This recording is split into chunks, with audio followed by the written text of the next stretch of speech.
Is your microphone on, sir? Sorry, is that better? So welcome to the June 2022 meeting for the Zoning Board of Adjustments.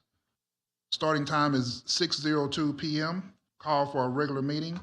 We have a quorum of 4 regular members and 1 alternate. We would like to start with our new business today. This is in consideration and possible action for VARZ 22-07, front setback variance for accessory structure in single-family resident zoning district. This is a request of Robert Dietrich, applicant and owner, for approval of a variance as permitted by the Unified Development Code Ordinance Number 2000-T to allow a reduction of the 100-foot setback for a proposed accessory structure on a lot over 1 acre in the single-family resident. The general location is 2101 West Mary's Creek Lane, Pearland, Texas. Do we have a staff report? Thank you, Chair. Let me introduce Patrick Bauer, who will present this case tonight. Patrick, take it away. Excuse me, before we proceed, could we go over the introduction of the agenda and the format of the hearing just to make sure we set expectations accordingly? Yes, we have our new business, and then we will have adjournment. I'm sorry, so in front of new business, in front of 4, there's number 3 on the agenda. Martin, do you have that slide? I think we've at least got the agenda slide, but I can run through the format of the hearing. Because right now we have the call of regular meeting, roll call, introduction of agenda and format of hearing, and new business. Right. Then we have an adjournment. Yeah, so on number 3, I'm just looking for the planning staff to make sure they set expectations of how to go forward with the meeting with the public who's here today. So with that, once we have the staff report, then we will have an applicant presentation. After the applicant presentation, then we will have persons wishing to speak for or against the proposed agenda. And then we will have staff and applicant discussion. And then we will move into consideration and possible action. So in each of these, those are the steps that we go for. So you will have, if you do have would like an opportunity to speak, then you would do so when we talk about persons wishing to speak for or against proposal, okay? Thank you, sir, appreciate it. No problem. So again, we'll pass it over to Patrick to deliver the first staff report. Thank you, Martin. Good evening, Chair and members of the board. My name is Patrick Bauer with the Community Development Department. As mentioned, just to remind everyone, because a little break in there, the variance is to allow a reduction of the 100-foot setback to 50 feet for a proposed accessory structure on a lot over 1 acre in the R1 district. The building specifically, as proposed currently, is for a 1,500 square foot building. The request, though, is only for the reduction in the front yard setback for an accessory structure. And going into the public comments, staff sent a notice to the newspaper as well as to all property owners within 200 feet, and the applicant posted a sign on the property. To date, staff has received written comments and phone calls. Written comments say we've received 1 in support, 28 against, and then 1 asking for more information. And then phone calls, we received 2 against and 1 asking for more information. And looking at the zoning of the property, as mentioned, the zoning of the actual subject property is single-family residential 1, and it is surrounded on all sides by single-family residential 1 as well. And looking at the future land use of the property, we see a consistent look as well with the property being low-density residential and the surrounding properties also being low-density residential future land use. Kind of a little bit on the history of the property. It was originally platted in 1959 as a part of the Shady Crest subdivision. It was then annexed into the city in 1960. The original residence on the property was first built in 1976. That residence was then demolished sometime a little bit before 2009, and then a new residence, which is the existing main residence on the property, was built in 2009. Kind of just looking at this is the actual uses that are around the property. For the most part, we see residential on 3 sides, but to the northwest generally is an undeveloped parcel that is owned by the city of Pearland. Kind of just getting a street view of the subject property first. We see the main residence that was built in 2009. And then the next slide kind of shows the, I guess, more right portion of the property. As you can see, there's a culvert with, that'll be the general location of where the structure will be placed. And kind of this is going to the side along Long Heritage. Long Heritage is kind of more that right portion just past where the property is going to be placed, and just in between Long Heritage, where we're looking from, and the actual main residence is where that building is roughly going to be placed.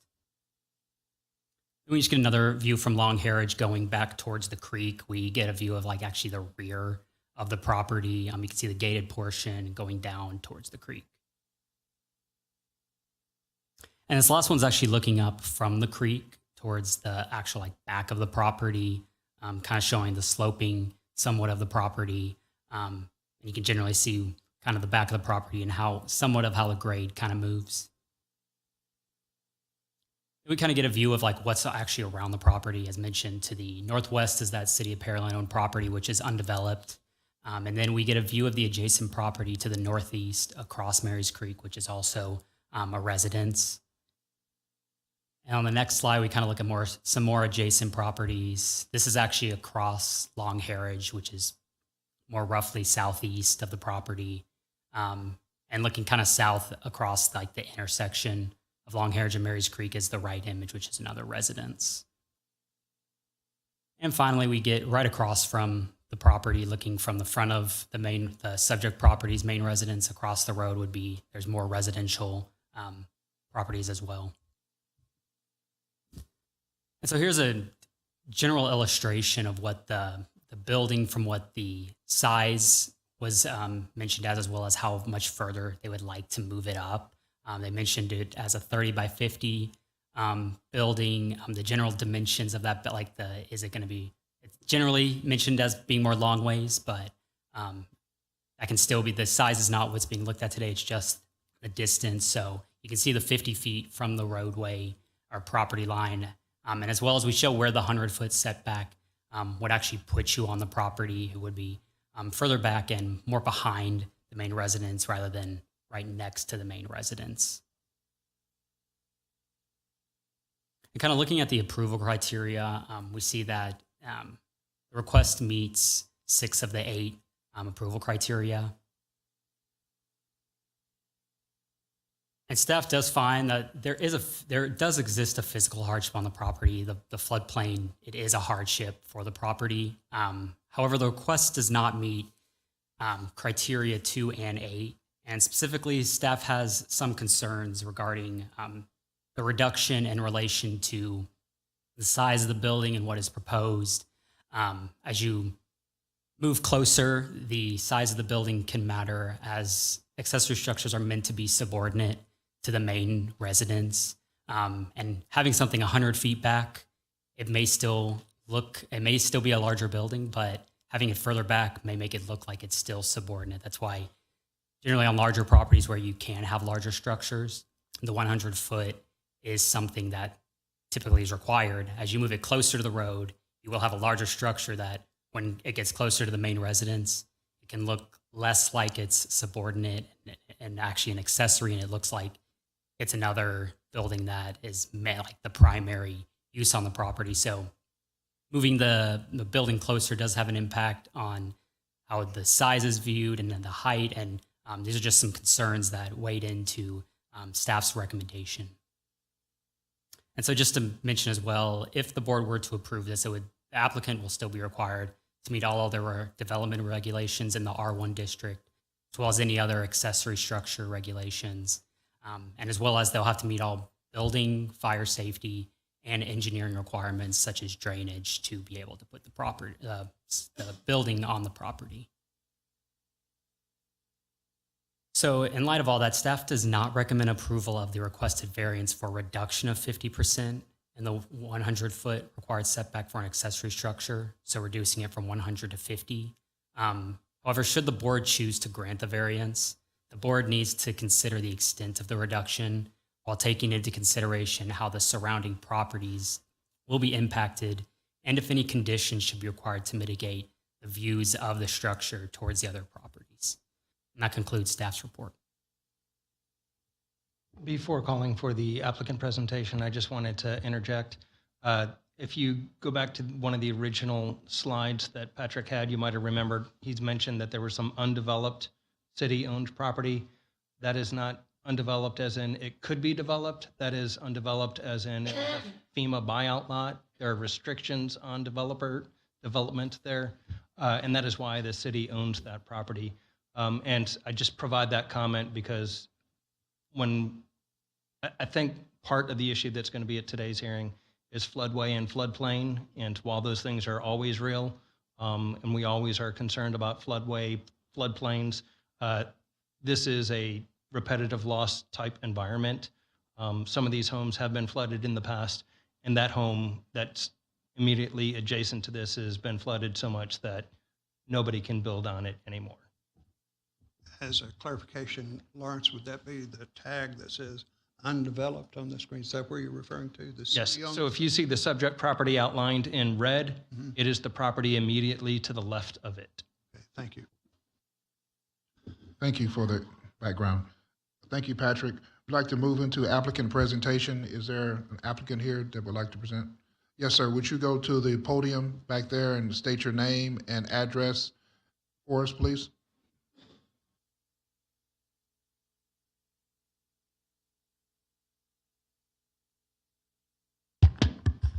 Name's Robert Dietrich.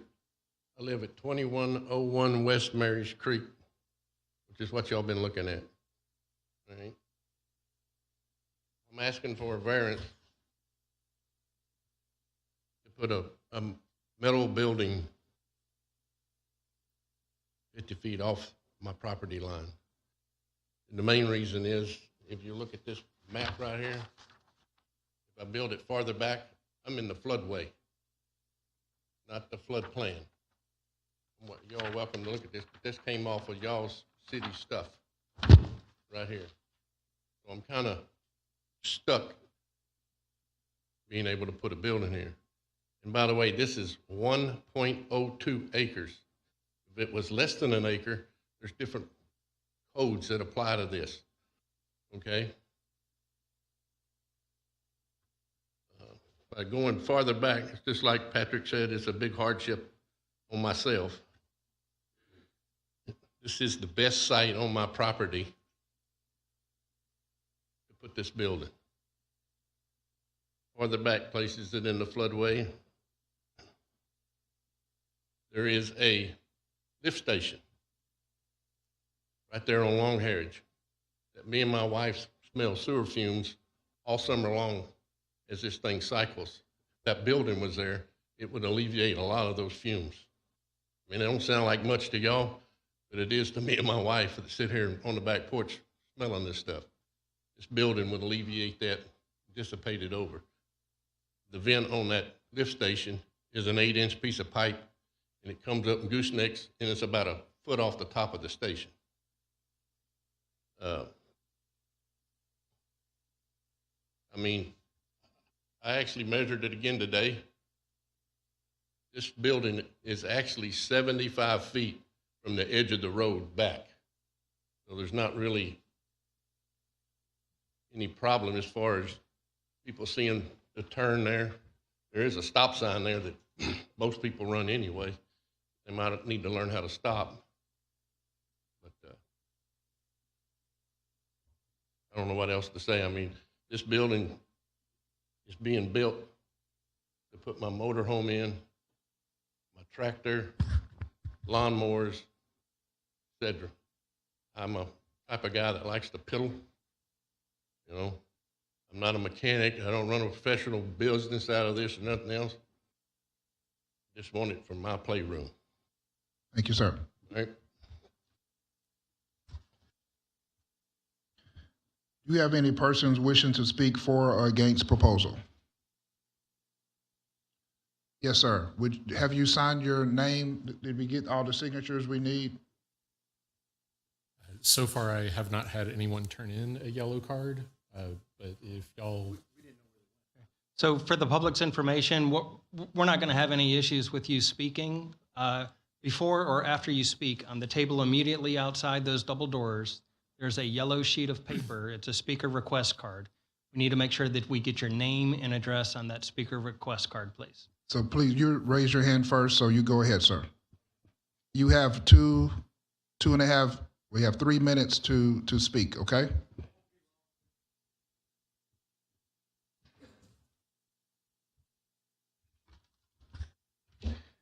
Good evening, ladies and gentlemen, members of the board. My name's Cliff Santiana. I live at 2105 West Marys Creek Lane. It is the property, if you pull the aerial back up, the Google Earth image, I am to the northwest.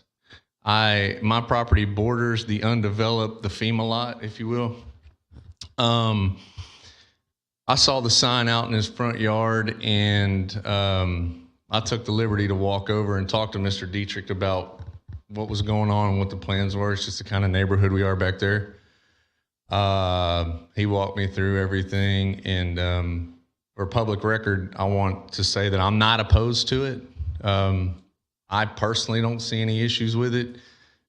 It's not going to affect anything that I'm doing or me driving a car and not seeing anything or anything like that. So I just, he does have a few tractors in the backyard that have tarps over them when you're driving over the bridge. You know, you look over and you see some tarps. So to have those things in a nice, clean metal building would definitely look nicer than they do now. So there's definitely some upside to it from my standpoint. It's kind of, that's all I have to say, really. Thank you, sir.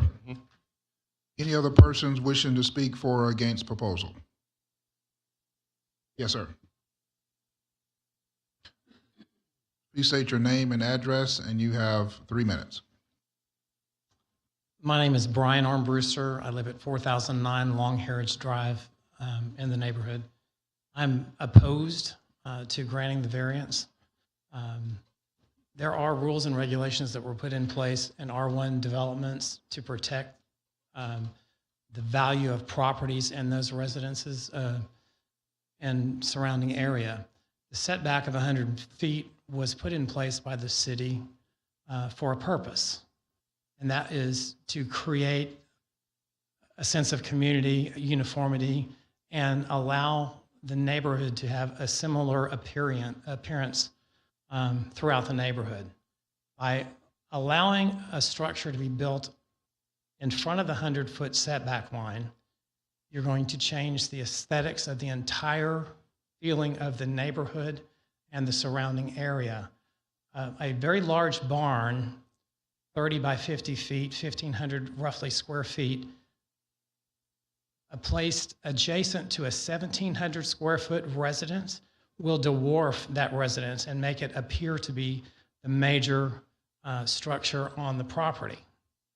This particular property is in the flood way, or the flood zone anyway, the 100-year flood plain.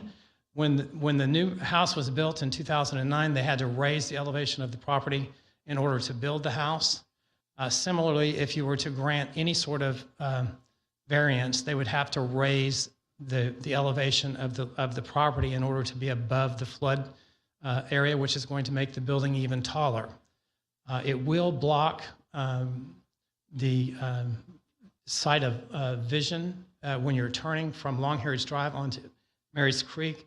We have numerous children riding bikes, people out walking, people from not only our community, but from all over the city come and use Shady Crest as sort of a recreational area for walking and cycling, and it would be extremely dangerous. I'm opposed to granting the setback change. There's plenty of space on the property. He can move the building further back and be within the guidelines. No matter where he builds, he's going to have to elevate the structure anyway. So it really doesn't make a difference whether he pulls it forward or pushes it back where it legally should be. So I would hope that you would take staff's recommendation and deny the variance request. Thank you. Thank you, sir. Any other person wishing to speak for or against proposal? Yes, sir, you have your hand up.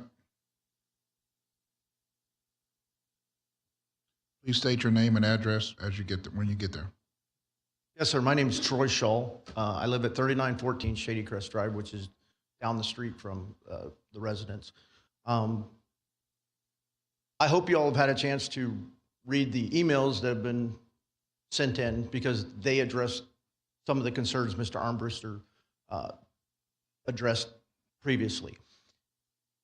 I'm in opposition of the granting of the variance because of similar facts. The Shady Crest is known for a very quiet, calm, peaceful neighborhood, which is safe for people. You're going to put up a giant structure, as he mentioned, and block that corner. That corner from across the bridge, which is what East Marys Creek, to Sprite, is not controlled. There is 0 stop signs between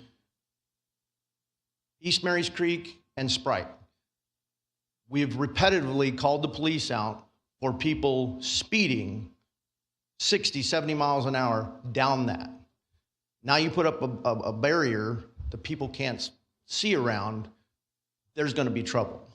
And God forbid it happens to one of our residents, let alone somebody that comes into the neighborhood wanting that peaceful walk. We have bikers, we have dog walkers, we have numerous people utilize our neighborhood for that said reason. Aesthetically, again, as mentioned, it's going to detract from the neighborhood. People buy back there because they want to be safe and peaceful and quiet and meet the guidelines. I know Bob and Judy. We've talked. Unfortunately, this is a situation where he wants, we want. I'm not against it going back. I understand it's in the floodway, there's lots of more rules.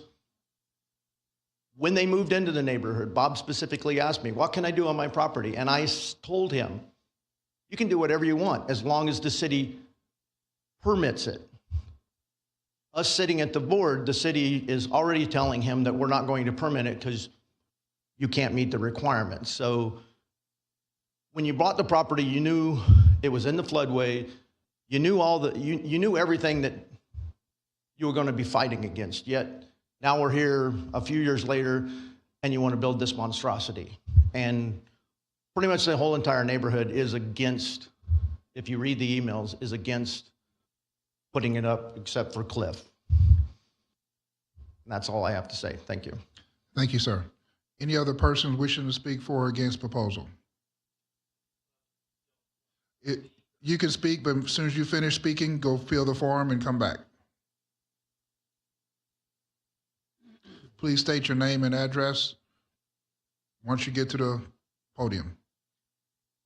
Richard Sheridan. I live at 2104 Lake Edge, and in the back of the Shady Crest subdivision.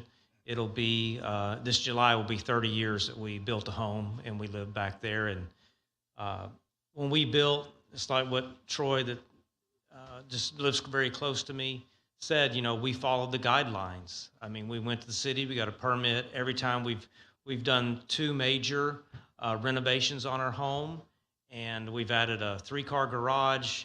We enclosed our garage. We added a sunroom. We've added a bathroom. And, you know, we just followed the guidelines that the city gave us. And we went with permits. And, you know, the thing is that no other building in our subdivision sits beyond that, you know, goes beyond the 100-foot line if it's a building of this type. So I understand he has concern, but, you know, a creek is right in his backyard. He would have had to known that there were going to be issues in what he could do and not do. And it's not like this is a 5,000 square foot house, as they're saying. This is going to be a 1,500 square foot building where you only got a 1,700 square foot home. So, and the height of the building, I'm sure, is going to be very tall for the motor home. So it's just going to be imbalanced. And it just doesn't, I don't see, as Troy said, I hope y'all have read the other emails. I don't know if y'all could just acknowledge that you did. We'd appreciate that. because a lot of the residents just don't feel that that is right for this one property to grant a variance. So a lot of people have no problem with the building, and if he pushes it back, then it will not be in the sight of that intersection. Like you said, some people back there will run that stop sign, and that's just going to contribute to the building being there and people not have a line of sight. At least the people coming that don't have to stop, they can be defensive and see what somebody's doing. But as you come up on that, it's just going to create more of a problem there. So I just appreciate you considering all those factors and in the emails that were sent to you guys. Thank you. Thank you, sir. Yes, ma'am. If you would go to the podium, state your name and address, and once you finish, if you would please fill out the form.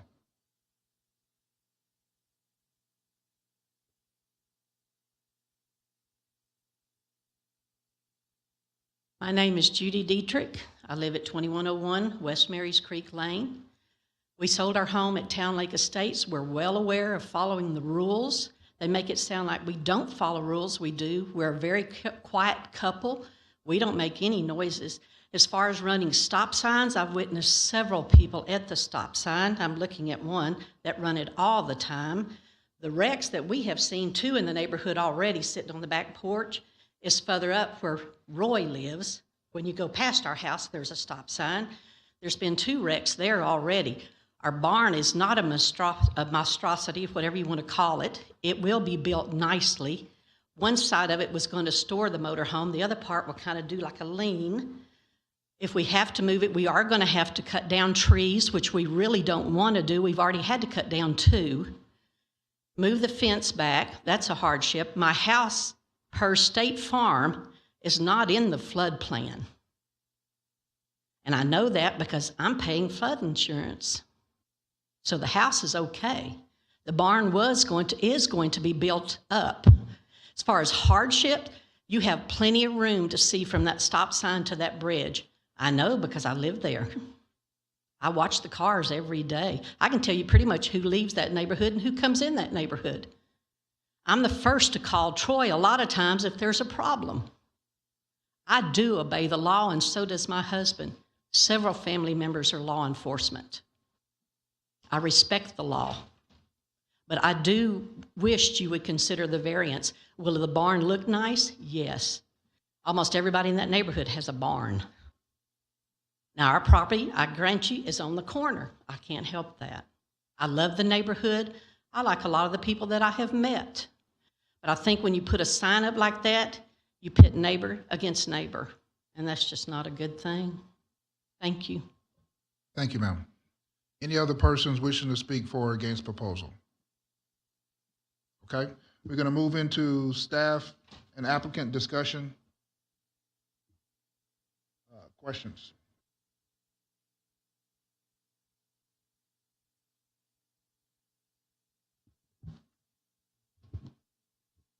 I have a question for staff, and I certainly realize that the decision to move the building lies with the applicant or the property owner, but was there any discussion of having a reduction that's less than 50%? Don, could you speak into the microphone? Yeah, my question was, during your discussions with the applicant or property owner, was there any discussion of having less than the 50% setback, 25% possibly, just Sure thing. for information purposes? Patrick, if you'll take that. Yeah, for the most part, you seem to be pretty set on the 50. We brought up that it could be beneficial at times to have it with like more of, in terms of the main residence, having it like flush with the, basically the, what would be termed as the forwardmost rear face of like the back of the home. So that I think my measurements on that came out to roughly like 72 feet off of the property line. I think to bring it out of the floodplain, and I think the location also benefits him from what I understood, like the trees, and also I think roughly the back of the barn or storage building would roughly, I believe, hit up against the existing fence. From my understanding, I can't say for certain because it's still it's a very rough illustration. I can't tell exactly where it is, but that was usually understanding was he wanted to have it so that he didn't have to get rid of those trees and also the fence to stay where it was, but still be able to get the building in there. So that's where the 50 feet kind of met that in terms of having the size of the building, but also keeping those other aspects that were existing the same. Thank you.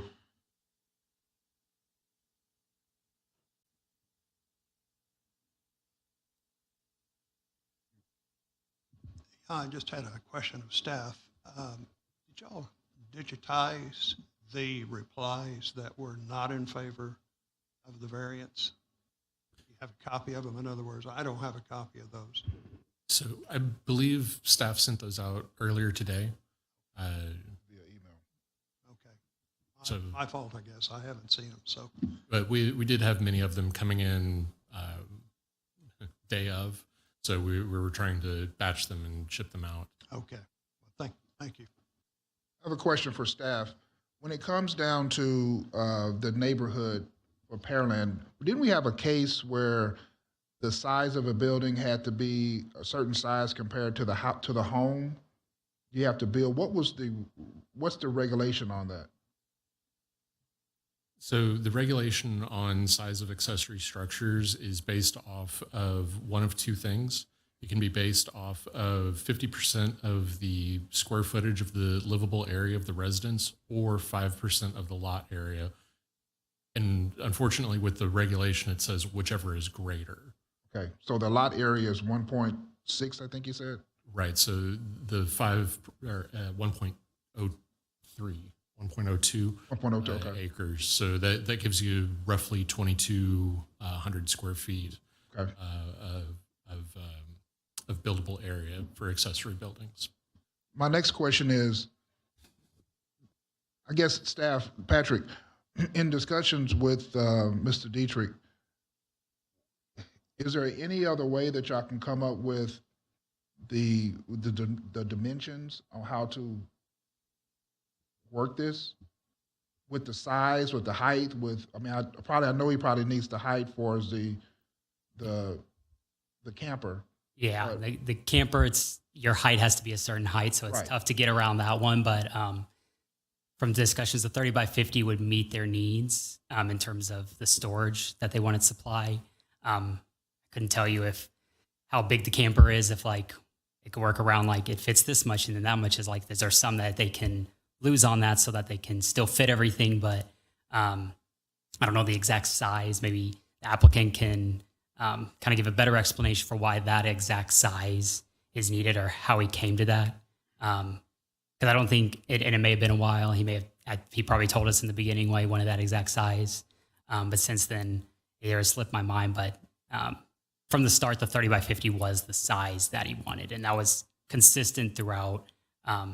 And the size for the amount that is allowed, that's the amount that it would be allowed. So I can't tell him you can't have that size of building. He has every right to have that size. It's just the distance of moving it can impact how big of a building you want. So that may be something that the applicant can kind of explain a little further, or if he has the opportunity, if he would like to compromise or whatnot, that's up to him. But from my discussions, 1,500 is the size that he needs.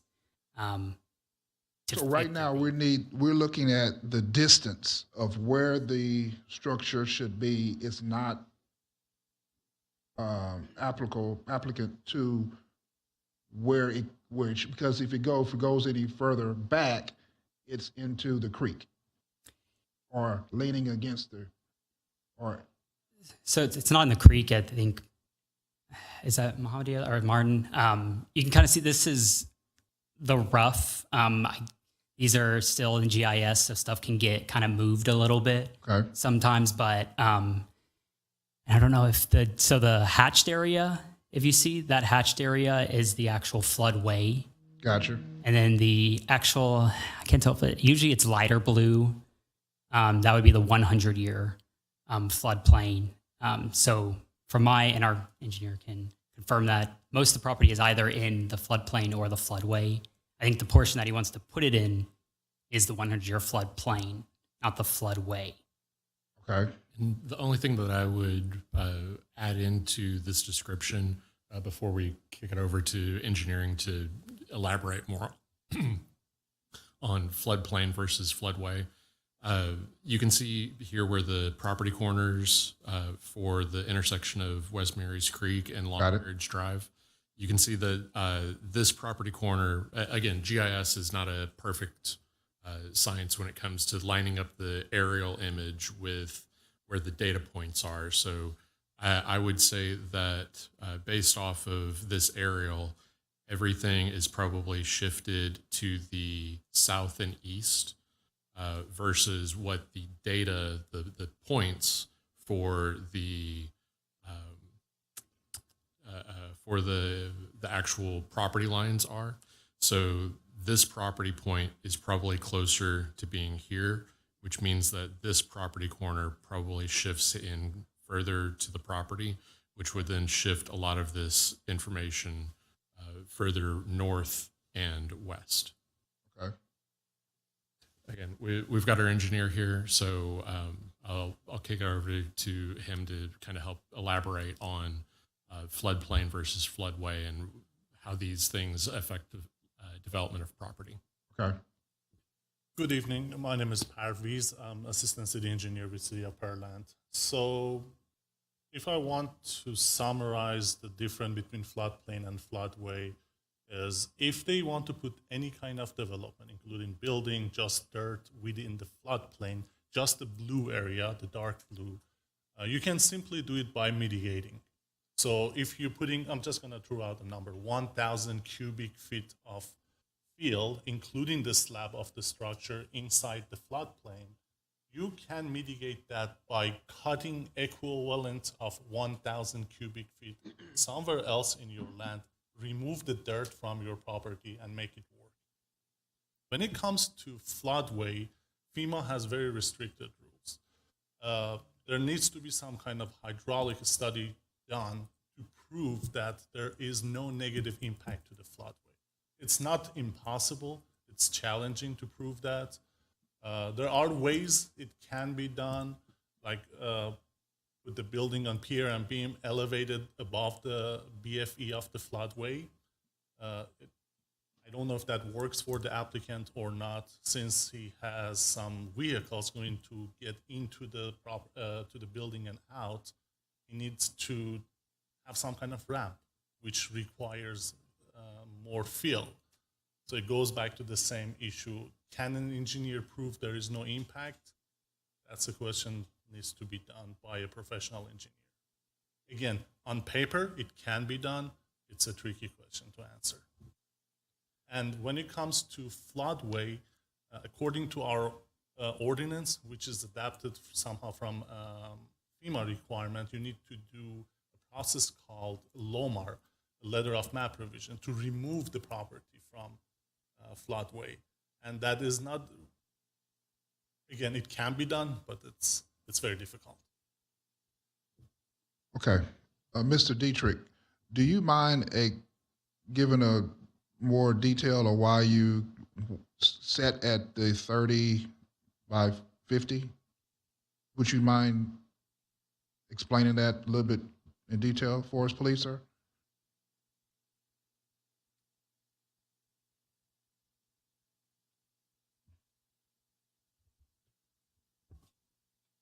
If you're asking me, can I downsize my building some? Yeah, I could do that. But my motorhome is 33 feet long.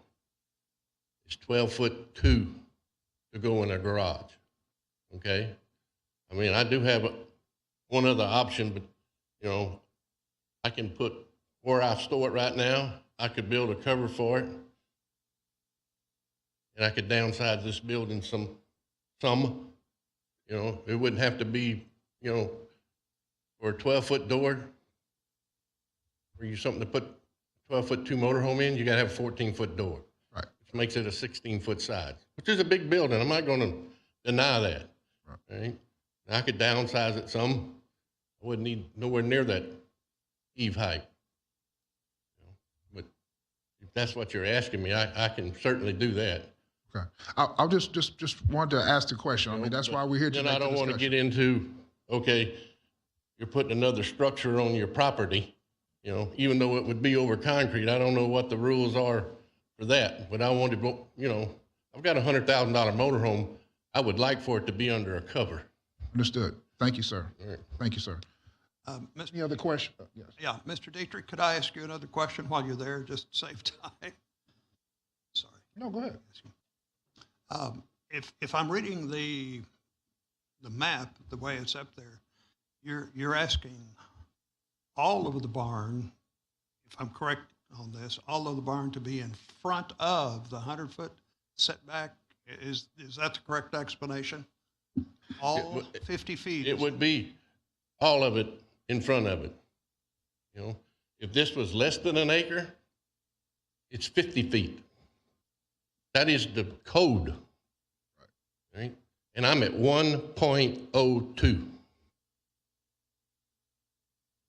And if you had to be 100, we had to be 100 feet back, that would mean then the 30 by 50, all 1,500 feet of that would be behind. Behind that 100 feet. And is it correct you have a fence there that you would have to partially remove or tear down or something? Or There's a cyclone fence there that I'd have to remove, yes. are there trees you would have to remove? There is 2 trees that will have to disappear. And to the best of your knowledge, there's not any kind of a utility easement back? Yeah, there's a power line that I'll have to move also. Okay, thank you very much. Mhm. Appreciate it. Any other yes. I was going to say whether there are trees that he has to move one way or the other. I think there may be 1 or 2 trees he has to move regardless. Trees are not considered hardships. Fences are not considered hardships. Those are also part of the personal property. The only thing that fits within a hardship in this particular instance is the topography. The topography may be the floodway or it may be the floodplain, but if I'm understanding staff correctly, it's going to be in the floodplain regardless. If you grant the variance, it's in the floodplain. If you don't grant the variance, it's in the floodplain. So the hardship can't be the floodplain. It has to be the floodway. So then the question needs to be, if you're going to look at criteria number 8 and you're going to grant the variance to the minimum extent possible, is there enough room to put the building behind the 100-foot and avoid the flood plain? Am I understanding that? No, the floodway. And did we get a calculation on that stuff? From GIS, it still wouldn't be in the floodway, but GIS isn't like, it can still be shifted a little, so it's hard to, unless you actually get a survey of where the actual floodplain is, floodway, it'd be hard because the floodway is more on the, as mentioned, it's more north west. So I guess the more on the top, like if you're looking at it from this angle, it's more of the top right portion of the property. But GIS is not 100%, so I don't want to say it won't be in the floodway for sure because it's somewhat close, but it could shift based on GIS, so I can't say for 100%. So I believe Martin's going to pull up the area and give you a rough estimate. Again, it's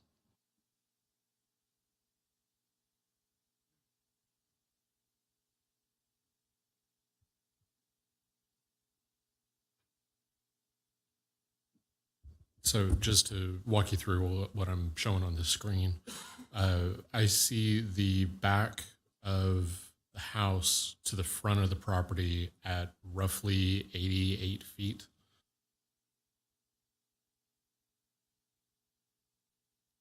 And then going from the property line, keeping with the angle to find where the intersection with the floodway would be, shows that there's about 143 feet from the front of the property line going back to where it would intersect with the floodway.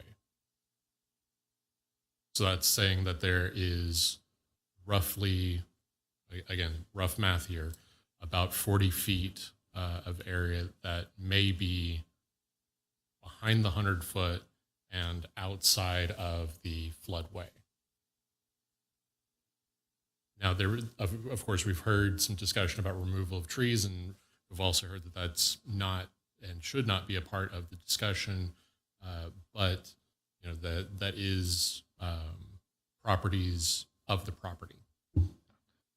So maybe instead of 50 feet, something that accommodates the 50-foot barn, but not as close, would be, if you're looking at criteria number 8, as provided in the staff report, the minimum amount of the variance may be closer to 12 feet if you thought that the 50-foot building was necessary. I have a question for both staff and the owner. For staff, is there a requirement if the side of the barn is facing a street for them to decorate, or can it be just metal building component? So the city does not have residential facade requirements. There may be deed restrictions that are private covenants with the property that require a certain facade material, but the city does not have regulations to say it must be a certain material or color or building quality. And for the property owner, would you mind stepping up to the microphone? Mr. Dietrich. Mr. Dietrich.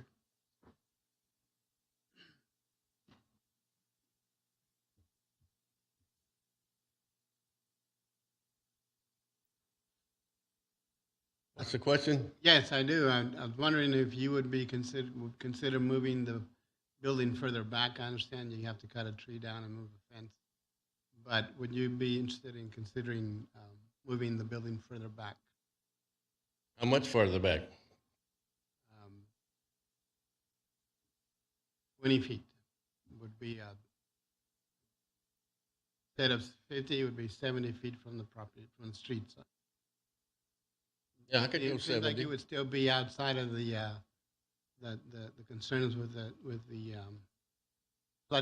floodway. Would you be interested? Would that be a consideration for you? Sure. Thank you very much, sir. If no other questions by the board or staff, we'd like to move into consideration and possible action. Would you place on the board, please?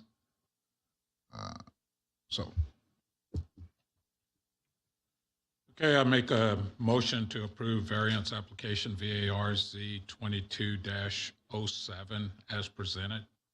It's been motion. Is there a second? Well, are we going to, before we do that, are we going to discuss the option of moving it to 70 feet? Or Let's get into discussion first. Okay. That's been a motion on the floor. Is there a second? Second. Discussion.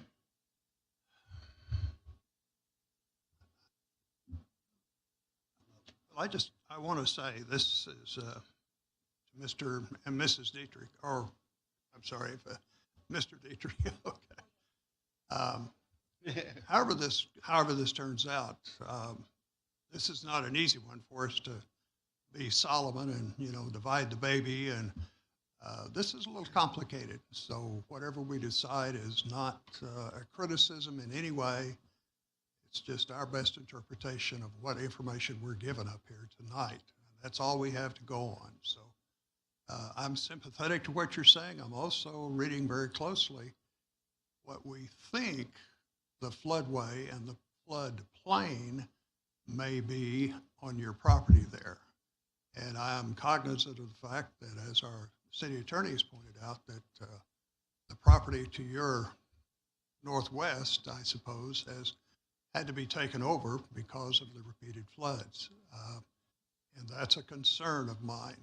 I don't know about my fellow members yet, but that's going through my mind right now.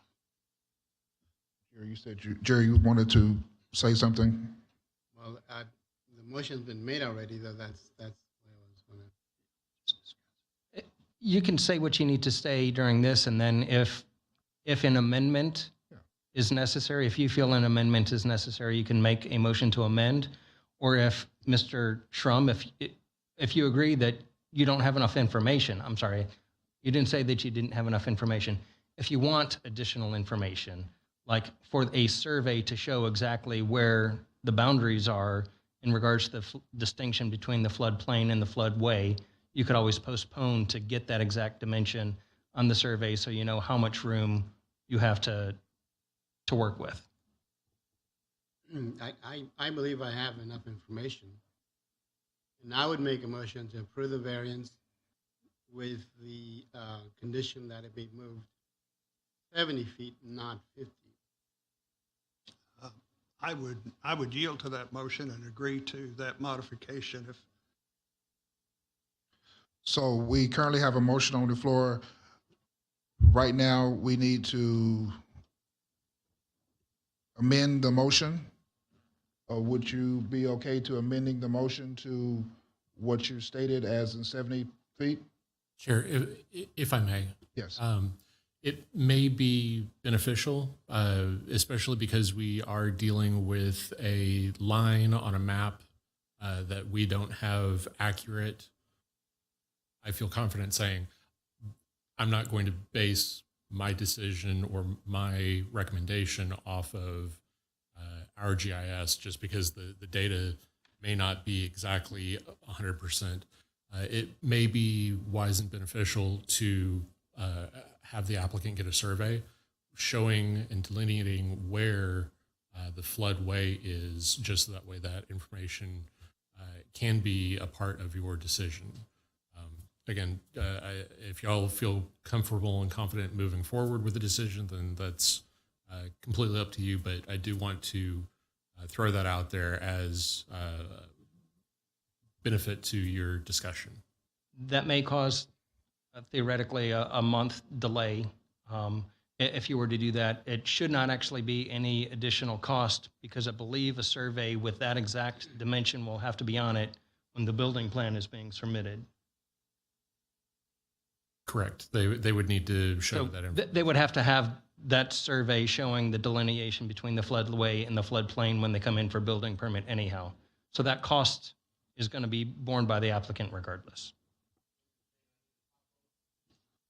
So we need to make amend the motion to say something that the applicant has to go back to the planning committee or to get more information, or you could postpone it to get that additional survey. There would be a motion to postpone until you have a survey that has the floodplain delineation or the topographical survey as referenced by Mr. Dietrich. Or, as Mr. Acosta said, he thinks that he has sufficient information, have a motion to amend with the variance being 70 feet. I'm sorry, the variance being, you wanted it 70 feet back, so that would be a reduction of 30 instead of 50.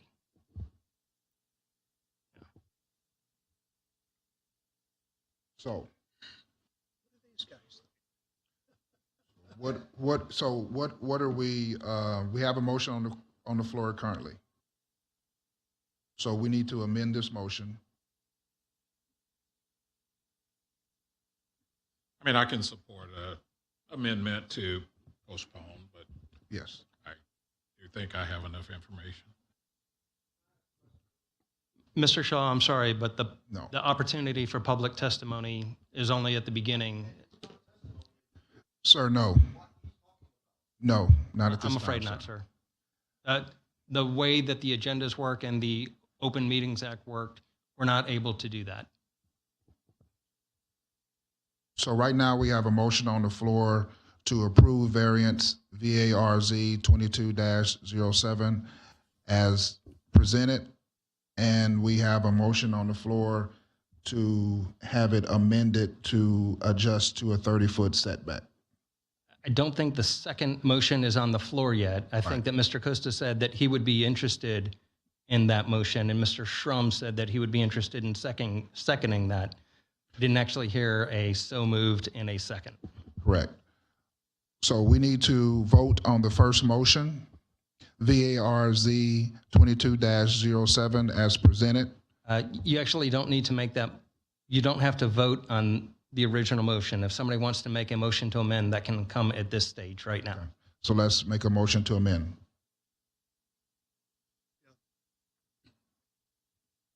I make a motion to approve variance number VARZ 22-0 with a conditional approval of having the setback set to 70 feet or reduced by 30%. Is there a second?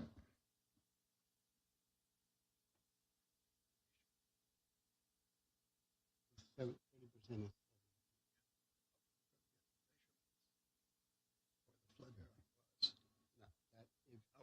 you want that, then we have to.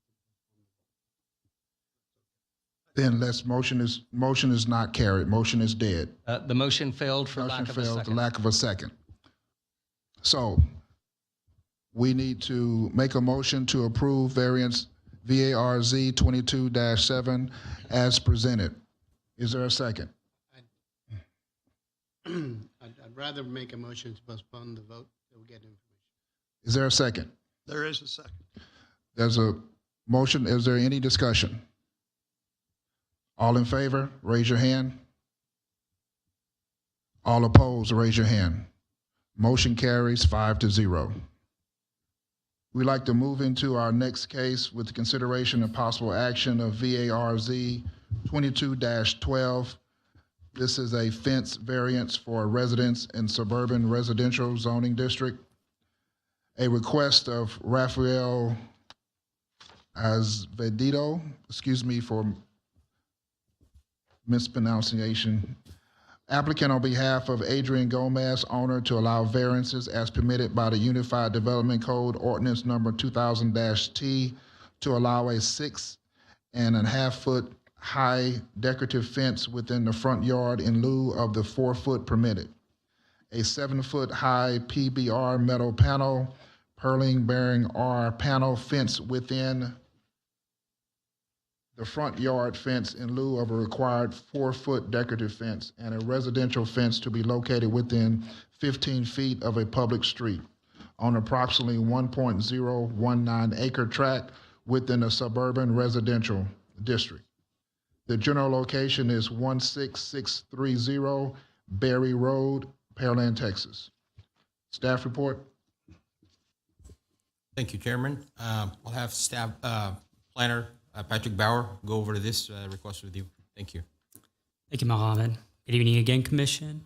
The variance request before you is specifically for a variance for the fence, the residential fence within the SR15 district, and specifically the variance is looking at the location, material, and height requirement of that fence. And it should be noted that this fence was originally built and it was an unpermitted fence at the time.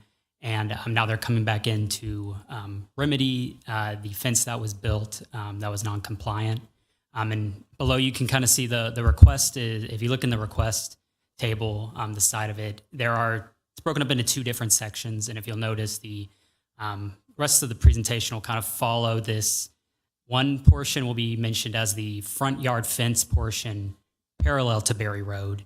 And that'll be the only portion that we just talking about the portion that's along Berry Road. So in essence, it'll be the fence that's, for lack of better, is along the front property line. And then the other fence will be the front yard fence portion along the side property lines. So it's only focusing on the fences that are in the front yard and specifically broken up into those portions that are along the side and those that are along the front. And we'll go into this a little further and we have a visual to kind of give you a better understanding of how that looks. So staff sent notice within the local newspaper as well as to all property owners within 200 feet. And the applicant also posted a sign on the property. And to date, staff has not received any comments or phone calls. So looking at the subject property, as mentioned, the zoning is suburban residential 15, and the surrounding properties are all as well suburban residential 15. And then looking at the future land use, the property is low density residential as well as all the surrounding properties are that same future land use. And so just a little history on the property. It was originally annexed into the city recently in 2015. The actual residence on the property was built in 1970. And then the fence in question was built without a permit in 2020. And the property is currently not platted, but fences do, as per the Unified Development Code, do not require a plat to be done for a fence permit to be reviewed. So kind of looking at the uses, as mentioned, it's a lot of residential zoning, and the uses kind of match that exact with residential being all around the property. So this first look, we kind of get a look of the subject property from Berry Road, in that you kind of see that wrought iron fence at the front of the property, and that would be considered the front yard fence that is parallel to Berry Road. And then you kind of also, we'll see it in other images, but on the sides, we kind of see it's more of a metal PBR panel fencing that would be considered the front yard portion that is along the side property line. So these are the properties to the north and south of the property. They're both the residential properties, and these are the properties that abut the metal fencing that is along the side property lines. And we also get a view of the subject properties that are right across Berry Road. As you can see, there's somewhat of a portion of a property, as you can see behind the trees there. And then we also have, there's a property down the ways that also has a fence that was completed, I believe, a couple years prior to this. And looking at this is just proposed site plan. We'll go in a little more focus, but as shown, we are focusing on the front portion. The box kind of shows the front, whereas most of the property is kind of more of the rear. And if you can see, it's kind of small, but we'll focus in. There's the one-story brick building is kind of is in a portion of the left portion of the red box, but a portion of it's outside. And Berry Road is on your right side. So kind of focusing a little further, the shaded gray area, that would be considered the front yard of the property. And as was shown in the first slide, was the Unified Development Code requirements for fences within the front yard. And kind of looking a little closer at, we have the front yard fence along the side property line, as is noted. And then we have the front yard fence that is parallel to Berry Road right-of-way. So just kind of looking at these two different aspects. First, we focus on the front yard fence that's parallel to Berry. And this one is actually looking in terms of the variance at the height of it as well as the location. Front yard fences are, per the Unified Development Code, are not allowed to exceed 4 feet in height. And the wrought iron fence, or the fence along Berry Road, is 6 feet 6 inches. And then an additional thing is the location of the fence.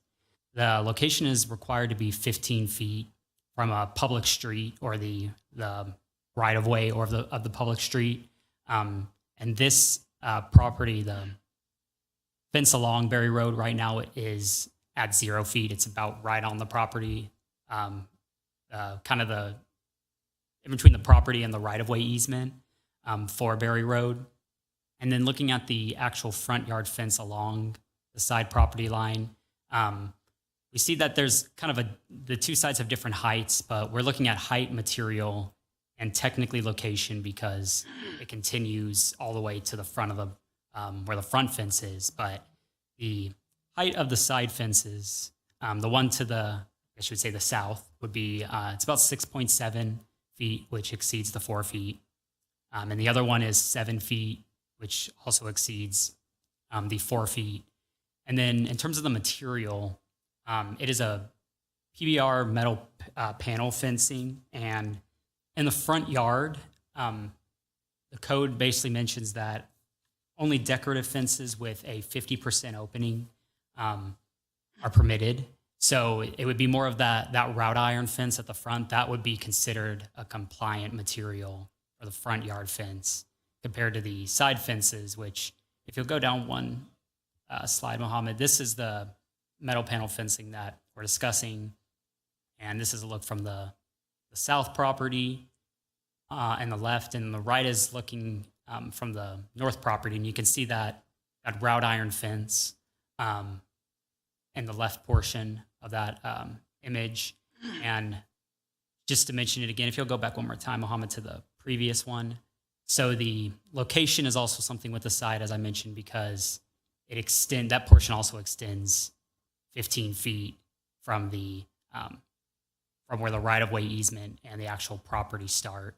So that right-of-way easement is technically considered part of the Berry Road public street. So it'd be within that 15 as well. So just to clarify, sorry, there's a lot of aspects to this, but the front yard fence along Berry Road is not in compliant with the height and the location, but it is meeting the material. And the side fences in the front yard are not compliant with the height, the material, and currently with the location of the fence. Go to the next slide, Mohammed. And then, so looking at the approval criteria, the variance request meets 2 of the 8 requests, or my bad, 2 of the 8 criteria. If you go to the next slide, staff does not find that there's a physical hardship on the property. And as mentioned, the request only meets 2 of the 8 criteria for the request. And one of the main aspects of it is concerns is a site visibility issue as people are coming up to Berry Road. If you have your fences closer to the roadway, it can become harder to see, and that's why the 15 feet is required for the public street.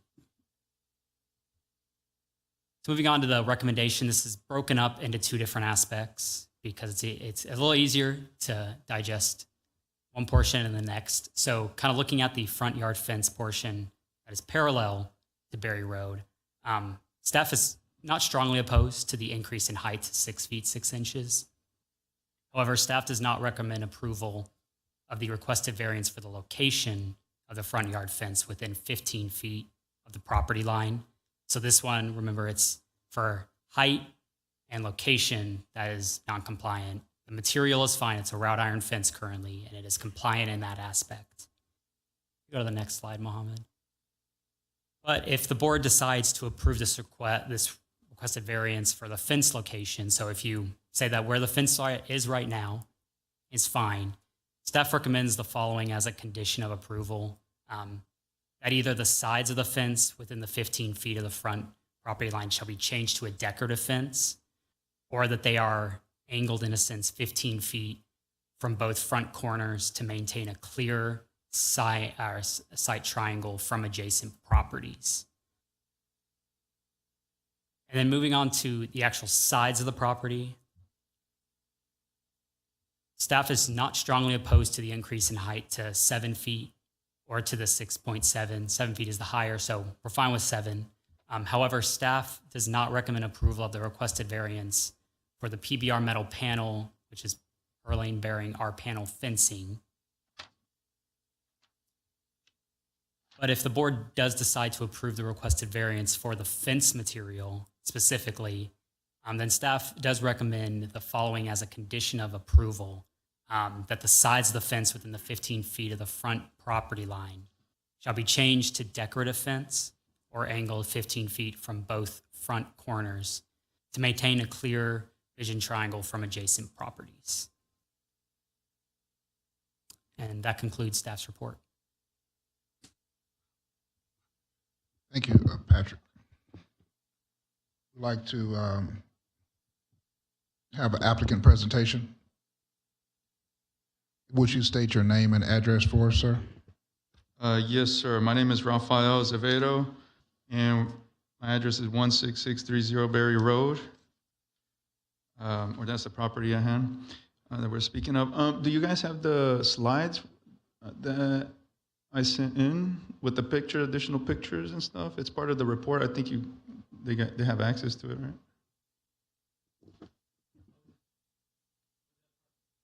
Yeah, part of the submittal that just has additional pictures. I don't know if they'll even be necessary.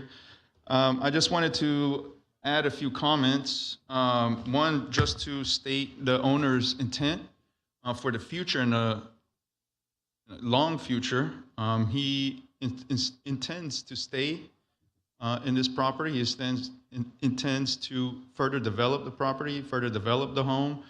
Just like Patrick stated, it is an old home built in the 70s, and he wants to make it modern, make it nice, and to further develop the area, and that's why he invested in the fence. The neighbors appreciated the fence. He paid for it and did all of the work, gives them privacy. As far as securing the vision, I guess it's my opinion, I'm no traffic expert, but it doesn't appear to be blocking the vision in any way. There's additional trees on either side, and there's plenty of space from the edge of that towards the street. What is it, 20 feet, Patrick? 25 feet?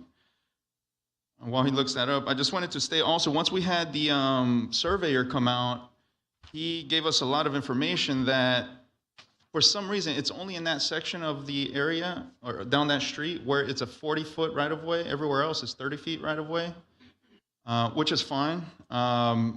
Where the owner is okay with where the fence is located. If you see on the survey, it's actually like right on point, just like an inch back, 2 inches back from where it's supposed to be, according to the right-of-way. So we're not inside the right-of-way. And so I also wanted to state that this metal fence is not going to stay a metal fence. Once he develops the property, he wants to put a nice wooden fence, and like a nice home is going to be.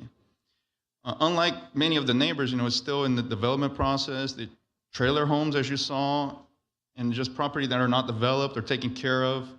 Mr. Adrian is planning to help develop the neighborhood by increasing the value of his property and adjacent properties.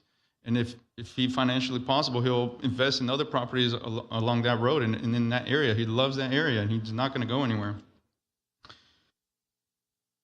I stated that the neighbors were appreciated for him making the investment. And also, that level of the height of the fence, this is just a comment. I'm not sure, just something that came to mind. I just wanted to state, I myself need to go back, is that the reason that it's at that height is because he tried to maintain the level from the back of the property so that the fence looks aesthetically pleasing.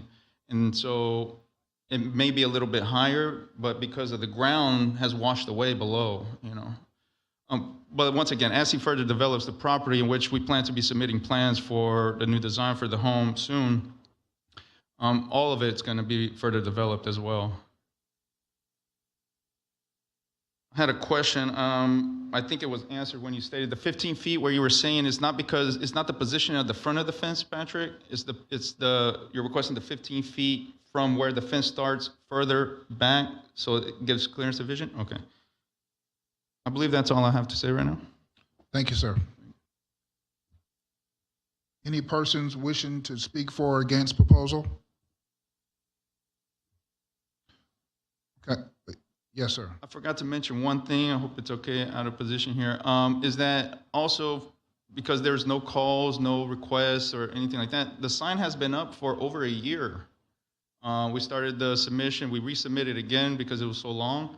But the sign has been up. The neighborhood has been knowing, and still no calls and no, So the neighborhood's okay, and they appreciate the fence. Thank you, sir. I'd like to move into staff and commission and applicant discussion. Staff, you have any questions?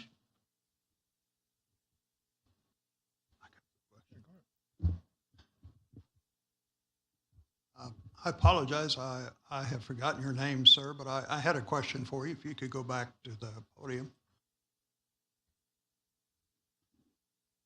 Sir. It dawns on me that you made the statement that the property owner plans to develop this property into something else, I think, and you said they'd be changing that to a wooden fence. Have you got a date when that'll happen? Well, we're going to start with the design. Right now, we're in the preliminary phases of designing the home, coming up with the initial design on how he wants to make the changes, because we want to move forward with this in a cost-effective way. So we want to take advantage of most of the existing slab. to reduce disturbing any terrain. And so we're trying to design the house so that it maintains most of, without disturbing the property. So 2 years, 3 years, 4 years, any idea? When we start, are you asking the date to start construction or the date to submit the plans? Date that this would be finished. To be finished? Finished. Move in ready. An ambitious timeline, I would say 1 year. And then more realistic timeline would be 2 years. Okay, thank you. Appreciate it. Any other questions? I have a question in regards to this. So, is there a fence on the property now? The fence that you've been showing us, that's on the property now, is that correct? That's correct. Okay. And the side fence is there right now, correct? Right. Okay. And since that the place has been rezoned, that putting a new fence in the same location will make it not correct. Is that what we're saying? No, what is happening is that this fence that you're talking about has been constructed by the applicant about a year ago without a permit. Okay. And it came to staff attention that this fence was constructed without a permit. And so the applicant had only one of two options, is to either, first of all, they have to get a fence permit in retrospect, and they have to rectify and comply with the fence ordinance. And they chose to apply for this variance in order not to bring the fence back to compliance, because it was discovered that the fence was not built according to the fence regulations. Gotcha. That's what I need. Okay. So that's why that fence is there. Okay. Okay. Gotcha. All right. Yes. This question is for Lawrence. Lawrence, if this is approved, the variance is approved, does this set a precedence amongst other properties that can happen later on? One approval by itself will not set that precedence. But if the neighbor comes and does the same thing tomorrow, and then the next neighbor comes tomorrow, y'all will have to, they'll ask, why did you approve this one and why did you not approve mine, if that's what you do. And when you bring more and more fences that come up to the edge of the property, you kind of change the look and feel of that neighborhood, and you affect all of the visibility. As staff is talking about the site triangles there, you know, that's what you're talking about. Right now, you have more, as Mr. Rafael Azevedo said, you know, you can kind of get in the driveway on the other side of the fence and you can see things, but that's only because right now that is a asphalt street with a ditch. Both of those are public. Both of them are considered road easement. And if the city were to come in and make improvements in that area, it would most likely be curb and gutter, and it would be to the edge of where we're talking about. So the fence would be immediately adjacent to that right-of-way line. Well, the fence is, the unpermitted fence is actually immediately adjacent to that right-of-way line. Right. Thank you. One of the things I did not know prior to this meeting until Mr. Azevedo said it is that the property owner hopes to come in and build something more than what he has now. And I don't believe the property is currently platted. Am I understanding that correctly? That is correct. And that is a 40-foot right-of-way, I think is a local street. It would be a minimum of 50-foot right-of-way when they come in and plat. So they would have to dedicate an additional 5 feet. So if you were to approve this today, when they come in for their plat, they're going to have to move the fence anyhow because the fence would be 5 feet within the right-of-way. That was really my reason for asking the time frame of when the new property will be constructed. If it's next week, then, you know, let's don't waste your time. But if it's 2 years, that's a little more than next week to do the work. I have a question of staff still, if I could. Hypothetically, I'm going through this, trying to interpret what Patrick was saying, that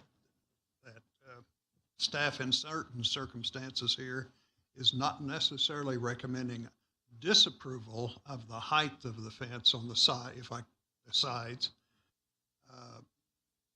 all else being equal, but that staff would be okay if we took 20 feet off of the side fences, just took a pair of metal shears and cut 20 feet off on each side fence and move that front fence back 20 feet. Is that what you're saying? Let me you agree with the front fence property or construction material. Yeah, let me explain one area, and then I'll get to your question. The reason why staff said that we're not opposed to the height, because a part of the variance is also height, is that the city right now, planning staff is looking at potentially some text amendment, maybe in the future, with regard to height of residential fences. That has not moved forward yet, but it was discussed with another board. It's called the Planning and Zoning Commission. And ultimately, that is something that could further go to City Council for approval. So staff is looking for alternative ways to allow residential fences to be increased in terms of height in the front yard. Because right now, the code says anything that's beyond the dash line has to stay at 4, cannot be higher than 4. If somebody wants to build something higher than 4, they'll have to come to this board to get a variance. And most of the time, it's very difficult to prove a hardship to be able to build that fence. So that's why staff is looking to alternative ways to make that amendment. So that's why staff wasn't particularly opposed to the height issue as we're moving forward toward making some adjustments there. With regard to your question, part of the issue with fences in the front yard is visibility and safety. And what we're saying here is that I think the city attorney alluded to the fact that if the right-of-way would have to be dedicated when they plat the property, they may have to give more land for the right-of-way. And I think this right-of-way here in this particular area is actually supposed to be 60 feet. So 60 is opposed to 50. So it'll be 10 on either side. So I think this right-of-way is... So just to reframe that, I think the existing, so again, using our GIS information, I show that the parcel lines are 60 feet from each other, meaning that the existing right-of-way with the ditch and the surface of Berry Road is within a 60-foot right-of-way. Being that this, per our thoroughfare plan, that Berry Road is not a designated road, all roads that aren't designated roads are just local roads. Local roads have a minimum right-of-way width of 50 foot.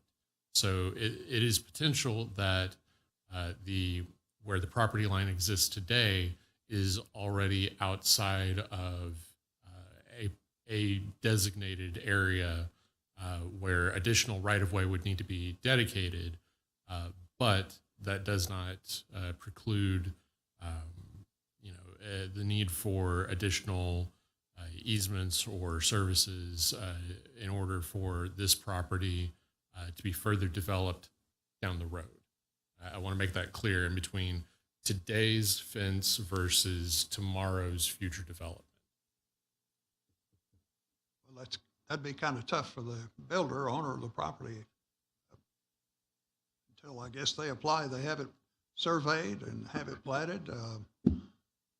We don't know what kind of right-of-way easement. Is that right? Well, and again, the Berry Road most likely has enough right-of-way for its existing condition and configuration. Whether or not there are additional easements needed to have services provided to that area, I don't know. I don't have a good answer for that. But I also don't know if it is a 1-lot subdivision or a 3-lot or 1, 2, 3, 4, however many however many lots would be proposed, and whether or not a street would need to be provided or flag lots provided in order for multiple developments to take place on this long and narrow lot.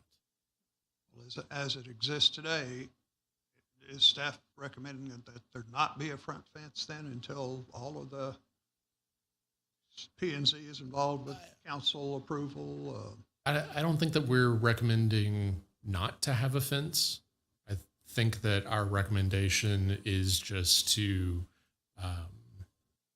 make it so that way it's a safe, public health and safety is one of our main guidelines. And with the driveway configuration of the property to the south, we're looking at visibility from that, that neighbor. Of course, we don't have that neighbor here in the audience tonight to say whether or not they have a clear and present issue. We're just looking at it from our best expertise of, you can see on the site plan itself that that driveway is close to where the existing fence is. Right. So how many feet back should the front fence need to be moved to be in compliance tonight? Be 15 foot, correct? Yes. If they can have a front fence, how much do you want it moved back? Where would you draw the line, in other words? If they came today and applied for a fence to be put up, where would you tell them they have to place it on the front? The UDC says 15 feet from the property line, front property line. And how many feet back? I'm sorry? 15 feet. 15 feet. And it's how many feet back now? Right now it's a 0. 0. So, and somebody said maybe 5 more feet for some reason, that'd be 20.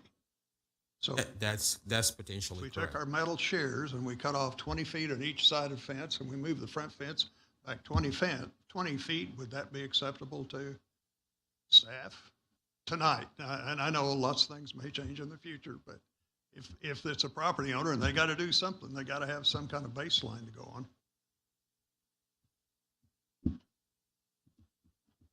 Any other I think it's questions? safe to say 20 to 25. I think 25 is safe, just in case we just don't know. I think Mark spoke to the fact that this right-of-way potential is not going to expand. I think it's going to remain at 40.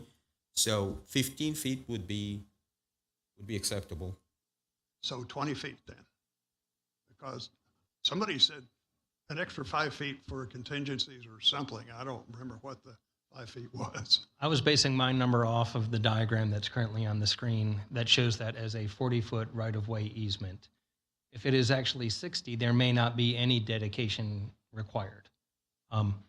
That's not what I see in front of me, though.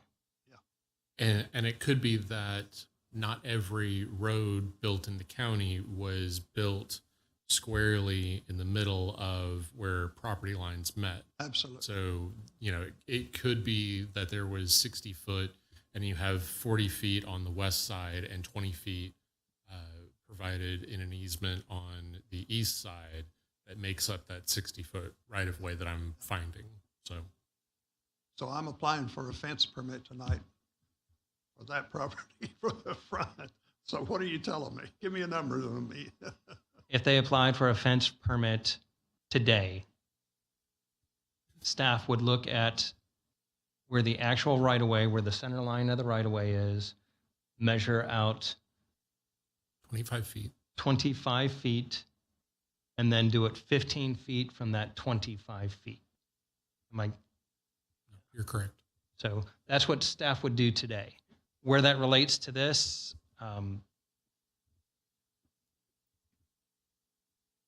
I don't have the answer to that. Okay. I'm not laughing because it's funny, but it's, we're just trying to work through this. So, I mean, if they applied for the permit before they got this, that analysis would have been done. Right. And we would have said, build your fence here. Yeah. Well, he's asking for a variance to fix it, so I'm just trying to figure out what'll make the city happy and make him happy too. So you have a question? Yes. A A question, but let me start with the statement. The 40-foot right-of-way on our side, there's an additional 40-foot on the other side. So you guys need more than 80-foot right-of-way?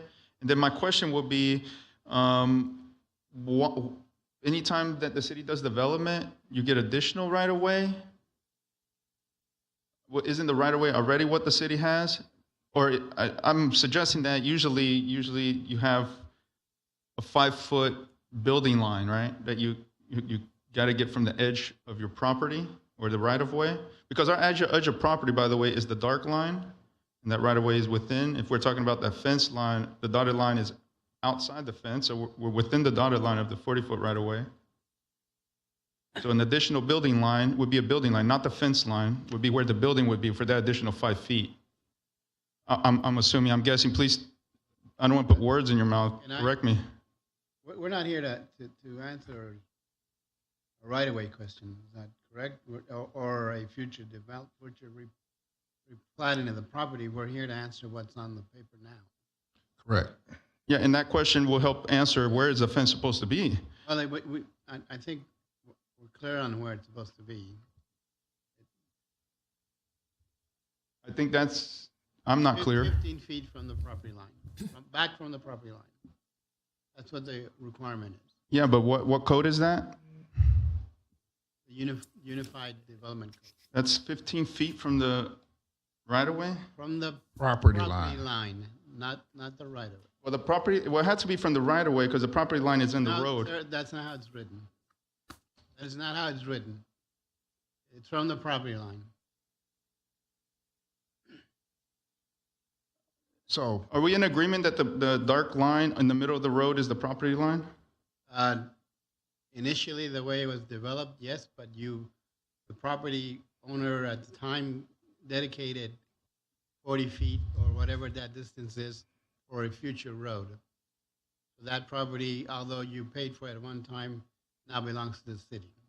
Correct, but that's the right-of-way, but the property line is still on the road. The property line from where you can develop is the right-of-way line that is set back 40 feet according to this drawing. Your fence has to be 15 feet further back from the 40-foot line. So there is a line on this diagram that's in front of you now that is not identified. I'm seeing it's 59.9 feet. I'm going to assume that is that the line that you were talking about earlier, Martin? Yes, that would be the other edge of the right-of-way. That just identifies. So there may not be any additional dedication, but Mr. Acosta, the way the city would interpret it, the property line would be from the edge of the easement, the right-of-way easement. So where it currently sits right now, where that fence is, it would, to meet the city's Unified Development Code, it would need to be a minimum of 15 feet back from that. Correct. okay, we've had quite discussion with the staff and commission and applicant. I'd like to move into consideration and possible action. Yes, sir. 30 seconds. Before you do, I just wanted, because I had some notes here. I believe it is one lot. And also, if the council were to approve this with the future development, if you were to need additional right-of-way, let's say that 15 feet, I don't know if it's possible to add that as a condition if the city were to ever need it, so that he doesn't have to do any adjustments until he actually begins construction. He'll be willing to abide by that. And then again, the construction timeline was only based on the fact that everything has been put on hold for us to come in compliance with this before we move forward with anything. And I was just speaking from that status of being on hold. It could be that he says, no, let's go, and we start construction in 6 months. Just to keep that in mind as well. Okay, thank you, sir. I'd like to move into consideration and possible action. Would you place the motion on the screen, please?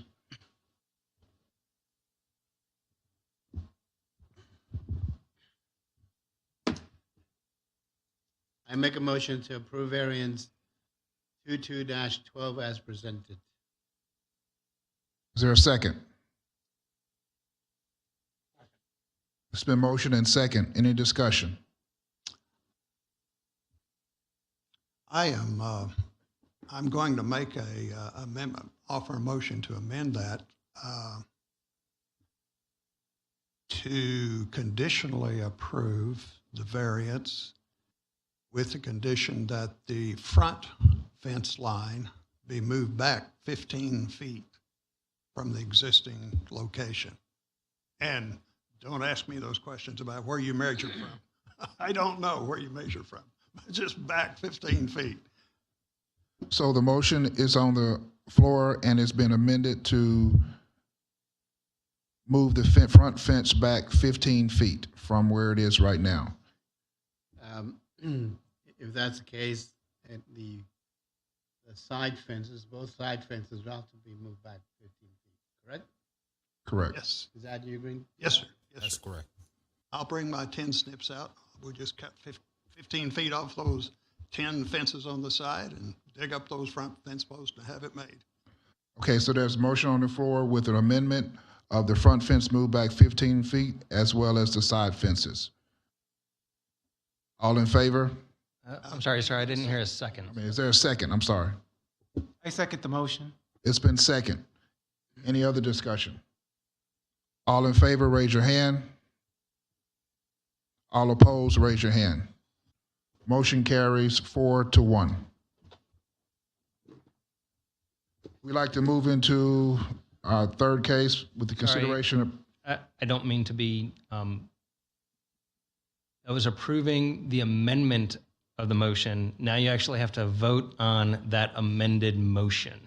I don't mean to be too legalistic or procedural on it, but for the purposes of the record, because these could be challenged. So I wanna make motion sure that is we do it. motion is approved on the amended motion that we placed for variance 22-12. So And it now we need a passed final for- vote on the amended motion. So all in favor of the amended motion of variance 22-12, all in favor, raise your hand. All opposed, raise your hand. Motion approved 4-1 on the amended motion of variance 22-12.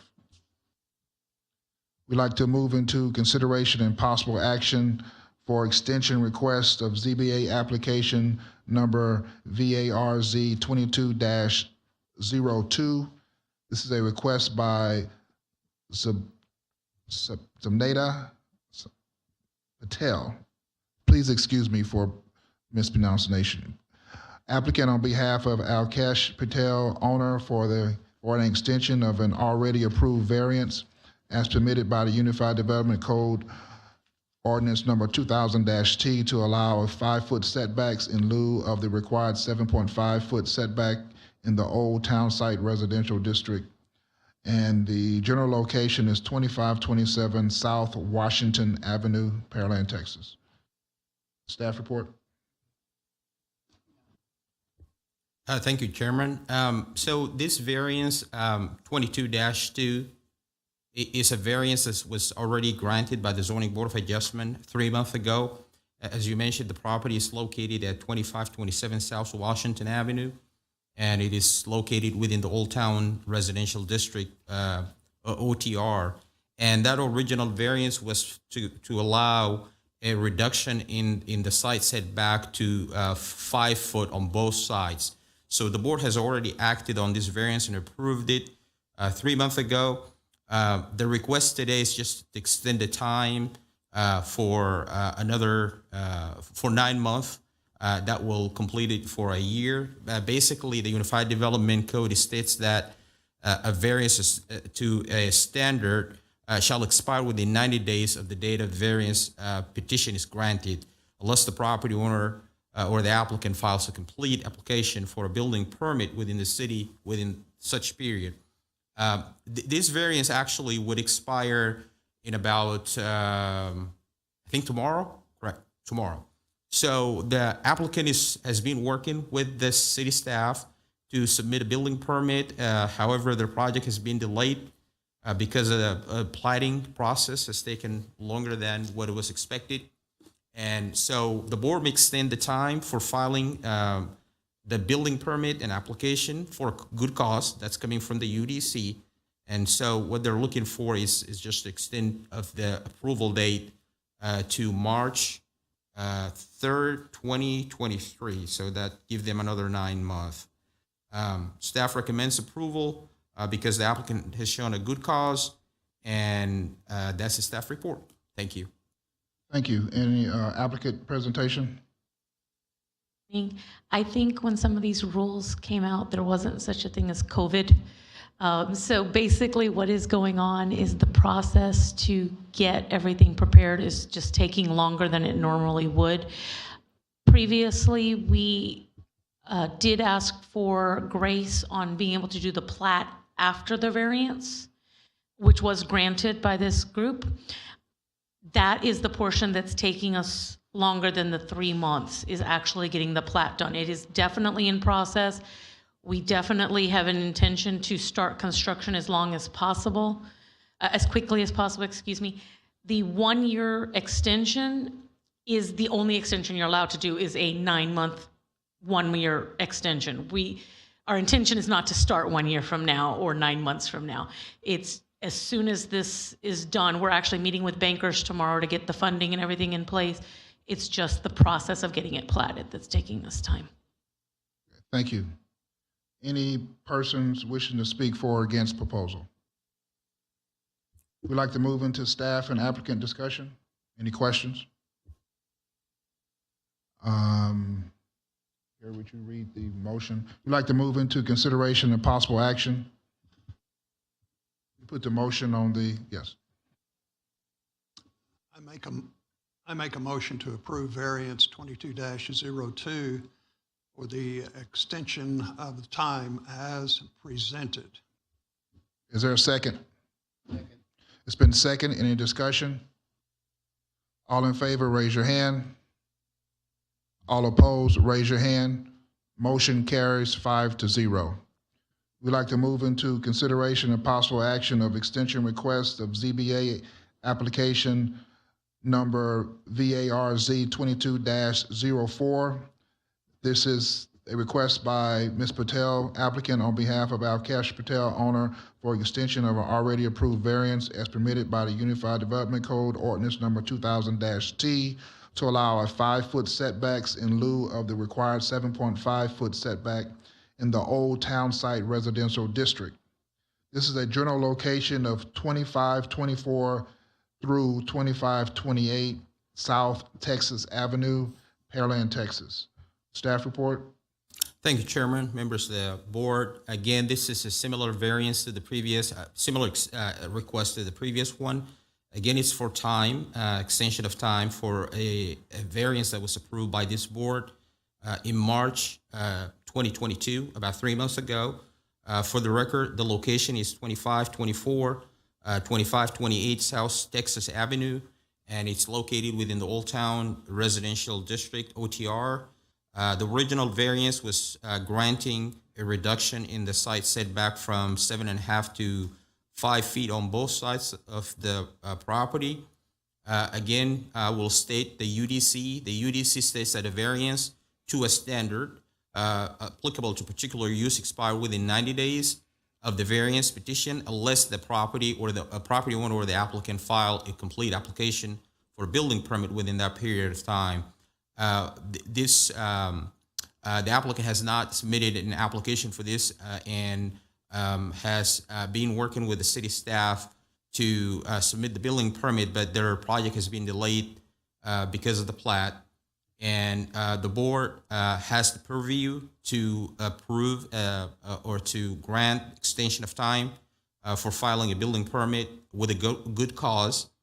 And this is what the request is before you tonight. And the staff recommendation is to approve this time extension, and this will extend it to March 3rd, 2023. That's about 9 months from today. And that's the staff report. Thank you. Thank you. Any, as applicant presentation? Ditto. It's all the same. Thank you. Do we have any persons wishing to speak for or against? Staff and applicant discussion? We'd like to move into consideration and possible action. Somebody read the motion? Yes. I make a motion to approve variance 22-04, extension as presented. It's been motioned. Is there a second? Second. It's been motioned and second. Any discussion? All in favor, raise your hand. All opposed, raise your hand. Motion carries 5-0. Thank you. And this concludes the ZBA meeting of June 2022 at 7:47 p.m.